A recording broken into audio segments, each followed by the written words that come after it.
So I'm pleased to be joined with Steve and Sam Clausen, and you guys have something pretty cool happening this weekend. On Father's Day, you guys are going to be taking part in the 5K in the Manitoba Marathon, and you're telling me a little bit ago that this is actually your second time that you did this. So was there like a tradition of how this started in the first place?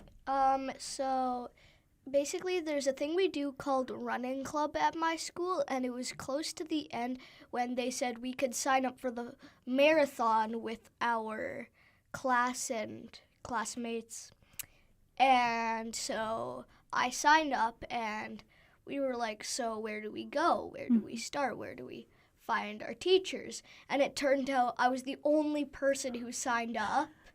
So it turned out it had to be one of my parents to do it with me. So that's how it really started.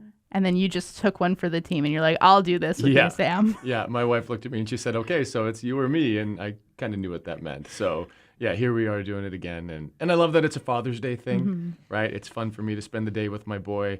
And even though running is not my jam, it's lots of fun to do together. And yeah, just kind of how special is that, like having this new tradition that you get to do kind of as a father-son duo, and getting to, like you said, it's not maybe the first thing you would choose, but just having that quality time and kind of reaching that goal together where you can do something together that's kind of pushing yourselves too. Yeah, well, and sports has been a big part of my life throughout my life. And so I really want to make sure that that's something that matters to my kids too, that they're exposed to those things.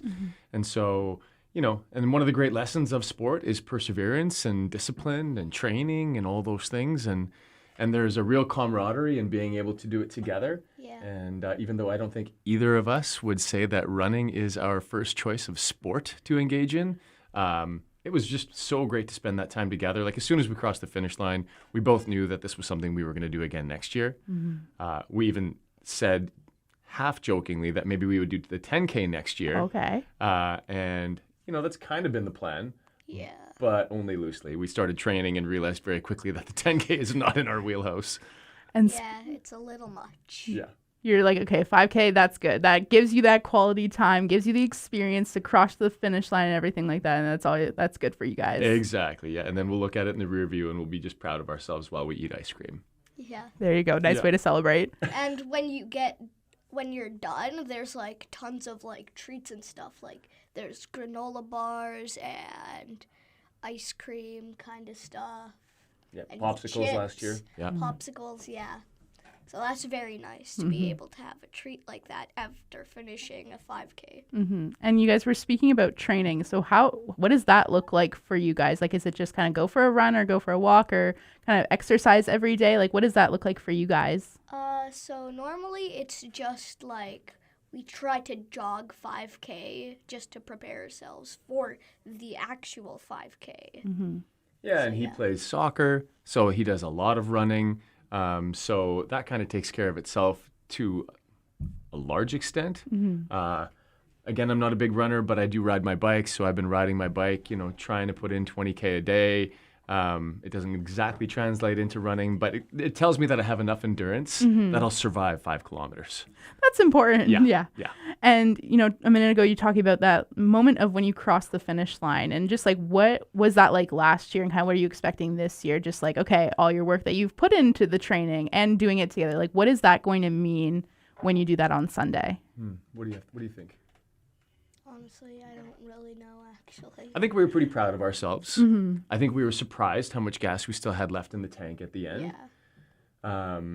It was a lot easier to run it when we were surrounded by other runners. Yeah. Doing it by ourselves on the path, that's trudgery, right? That's really hard. But no, I was just really, it was exhilarating, We finished in the stadium, and not often do you find yourself field leveled at the stadium. So that was cool, surrounded by all the Blue Bomber stuff and the signage and all the cameras and people. So I don't know, there was a definite sense of accomplishment. I was really proud of him that we managed to do it, and he beat me by 2 seconds. Probably. Yeah, I think 2 seconds. Cut me off at the end. Just like, I'm going to go first. And there was a sign I saw. We were like right about to be done, and I saw this sign, and it kind of made me laugh. It said, "Why are you reading this sign? Run." Just like focus on why you're here and just do it. Oh, that's awesome. And, getting to talking about running with other people too, like how much does that motivate both of you? Like not only doing it together, but also just seeing like there's probably gonna be like thousands of people doing this. So it's just like looking around, you're like kind of all doing it together. And yeah, what does that mean for you guys? Yeah, it's just nice to see that we're not the only people out there who's doing this thing. And when we see other people running, if we feel like we need to stop, we just look at other people who are running, and it kind of motivates us to keep running.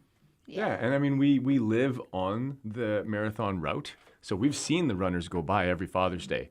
I wake up late, I sip my coffee and watch people run by and do my little clap, But it's a totally different thing to go out there at the starting gate and see thousands of people. It's just a sea of people. Everyone's stretching and warming up and excited for the day. So it was a unique kind of community thing to be a part of. And you guys were mentioning you're going to have ice cream when you're celebrating, but what else are you going to do? Because, I mean, this is a big accomplishment just to get this done. So you have any special plans to do besides ice cream? Not really. Just It's Father's Day. relaxing, I guess. Well, it's Father's Day, so my wife's family is coming over to our house. And so we started that tradition last year as well. So we're going to have lunch at our place, and then we're all going to walk over to the BDI. Nice way to end that, and just have ice cream, have family time, relax, and probably just like, okay, I just did that. Yeah. Clap for yourself and pat on the back, and just getting to do it together. Well, and recognizing that we have one full year before we have to do it again. Exactly. You got some time to mentally prepare, and if you want to do a 10K. Hopefully, we're not waiting in an hour-long lineup at the BDI to just get some ice cream. Got to make sure you get there fast. You got to run there. Yeah. Or not. All right. Well, Steve and Sam, all the best on Sunday, and thank you so much for joining us today. Thank you for having us.